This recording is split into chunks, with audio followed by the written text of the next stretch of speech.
Peggy 18.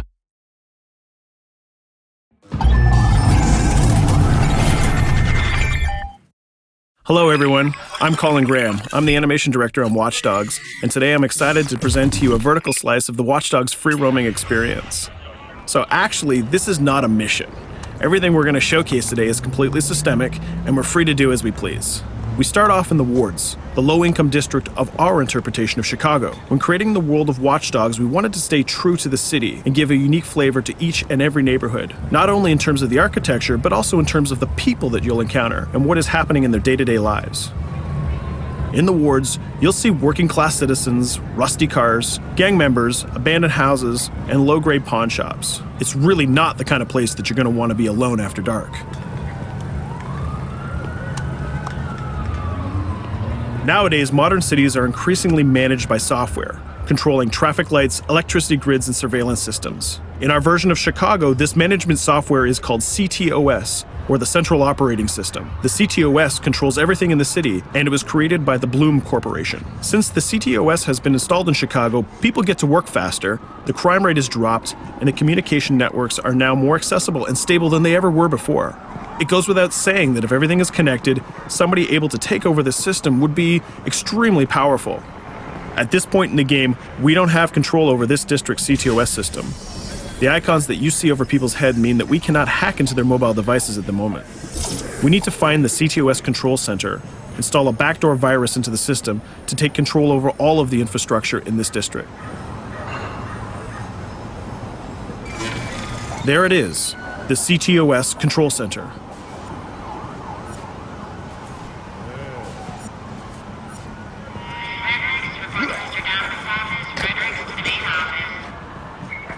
Watch it. You're walking someplace you got no business. It's heavily guarded. Let's see if we can find the server access codes from a distance.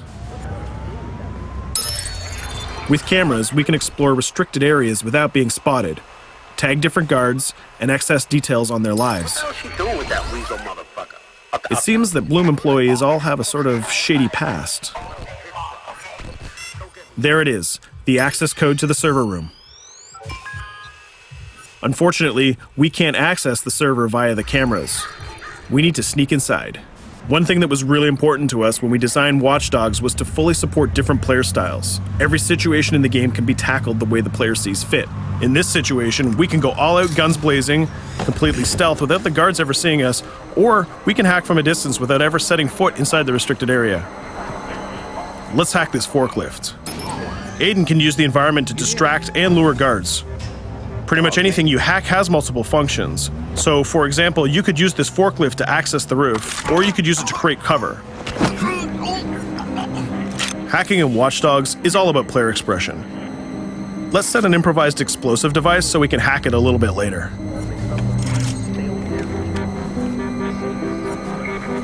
You'll also notice Aiden's low-profile stance. This indicates when the guards are unaware of our presence. We'll try to reach the upper level of the building to see if we can gain a vantage point over our opponents. Everything in the environment can be hacked, so we're going to make some dynamic cover.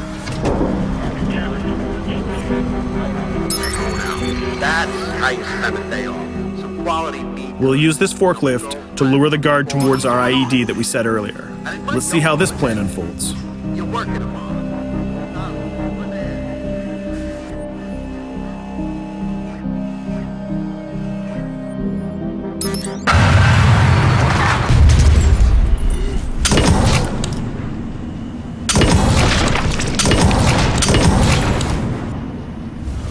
What you just saw is called focus. It represents Aiden's analysis capabilities and his quick reflexes. This gives the player more time to combine core game mechanics together, such as shooting, hacking, and driving, in order to handle more complicated situations.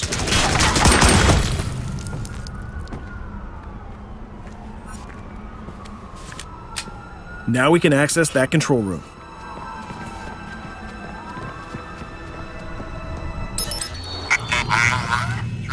Drop 2, 5.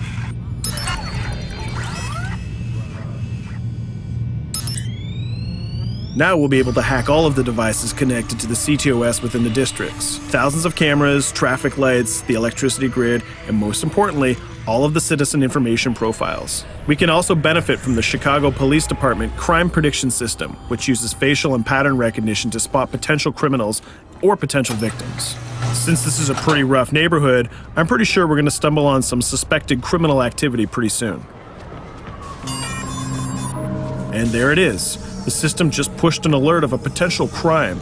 We can see the system trying to triangulate the location on our minimap. Take note, this isn't a mission. This can happen anywhere at any time.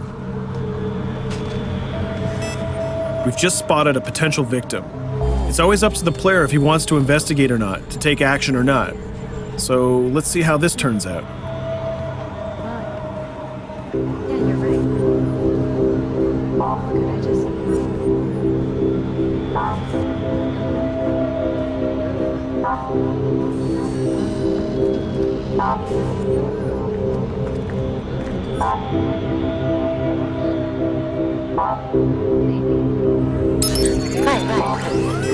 You think you're leaving me? Huh?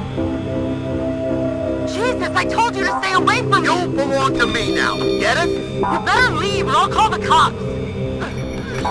I'll fucking kill you, goddammit!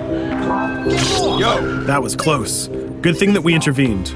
We managed to prevent the crime, but we triggered a chase. From here, the criminal's behavior is unpredictable. He can try to get away, shoot back at us, surrender, or call for backup.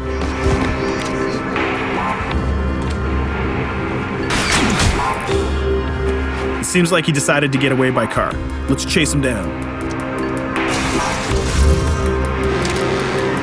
In Watch Dogs, we have a wide variety of vehicles. Each one of them has their own unique properties and handling. Let's see how we can use the CTOS to our advantage to neutralize this criminal and leave the cops to deal with him later.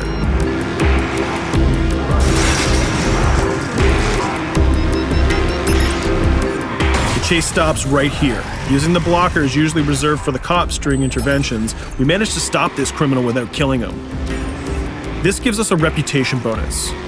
This system is at the core of the Watch Dogs experience. Depending on how we handle different situations in the game, the media and the citizens will have a different perception of our hero, whether he is a true vigilante or a reckless criminal. This will have repercussions throughout the game. Now, let's head for the Loop, the historical district of Chicago, where you're going to find the most iconic buildings in the city.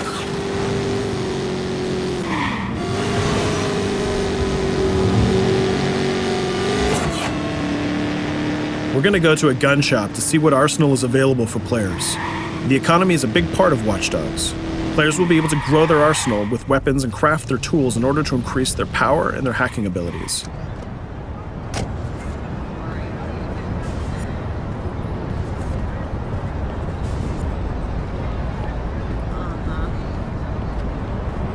No, it's okay.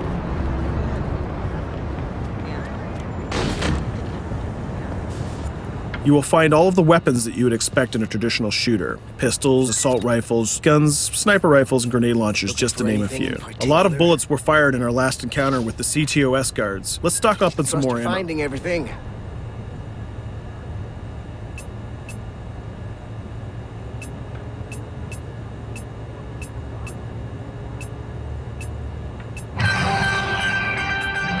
As we mentioned earlier, the media keep track of your actions and the citizens are going to react according to the perception that they have of you. Here, the media is reporting a crime in which you are the #1 suspect. The gun shop owner recognized you and decided to trigger a silent alarm to notify the police. Copy that. Possible wanted suspect presumed armed and dangerous. Police are now trying to locate the source of the threat using the surveillance system in the city, represented by the yellow circles on the minimap. Come in, PH3.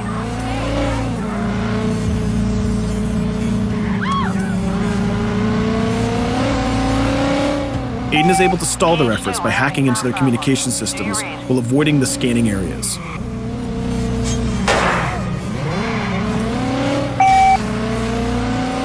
PH units, do you copy? Repeat, squad to all PH units. Once they've lost our trail, we can go back to our activities.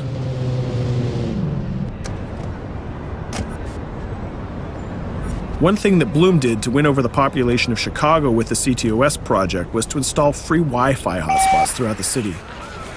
Free Wi-Fi is cool, but not very safe with someone like Aiden Pierce around. Hacking into this box is going to give us access to every device that's connected to it. So let's see where that brings us.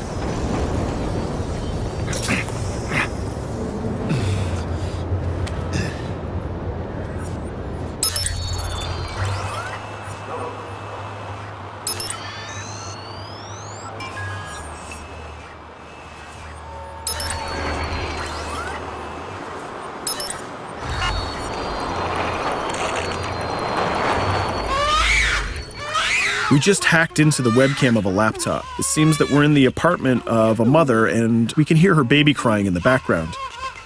Her bank information is in her mobile phone sitting right there on the table in front of us. It's totally up to the player whether we decide to steal it or not. Of course, this won't affect our reputation because nobody can witness this action. Just like in real life, nothing is totally black or white, but rather many shades of gray. This is exactly the situation where we want the player to question his own morality. Let's go withdraw that money. If you think that you're alone, think again. Aiden is not the only hacker in town. Someone's trying to install a backdoor virus on Aiden's phone in order to steal a portion of the information that he's gathered through the game so far. First, we're gonna have to reach the area where the signal is coming from.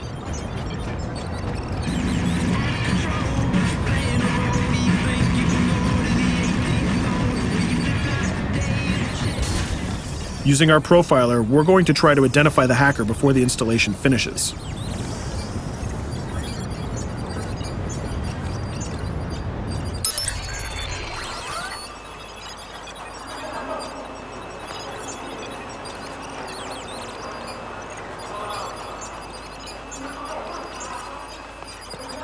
There he is.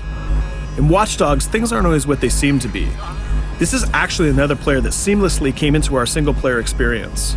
Let's not let him get away with this. We're going to teach this guy a lesson.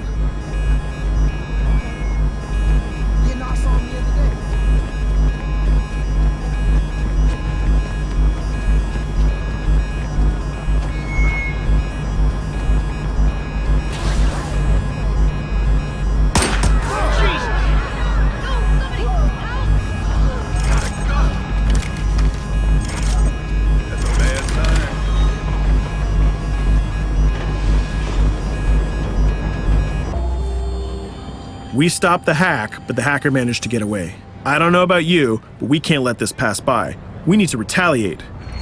Using the grid, let's see if we can find that second player. There he is. Let's enter his game seamlessly.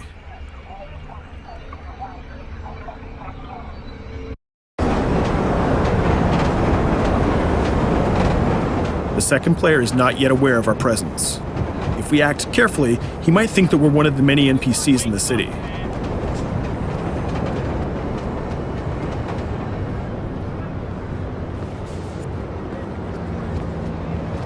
What was that?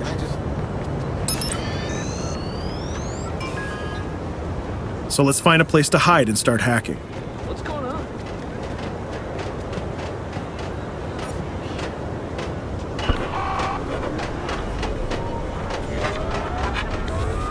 The second player has just been alerted that a breach has occurred on his phone.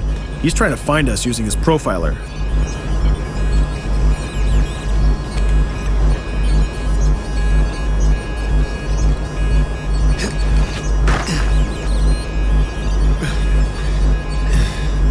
He's dangerously close. Let's hide in the car. We're spotted. Let's get out of there.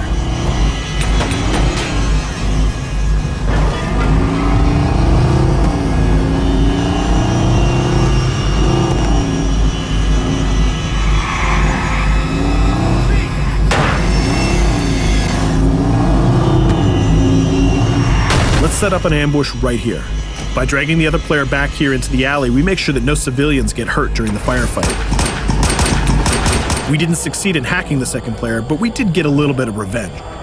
So that's what we have time for today. We hope you enjoyed our quick gameplay session. Stay tuned for more about Watch Dogs.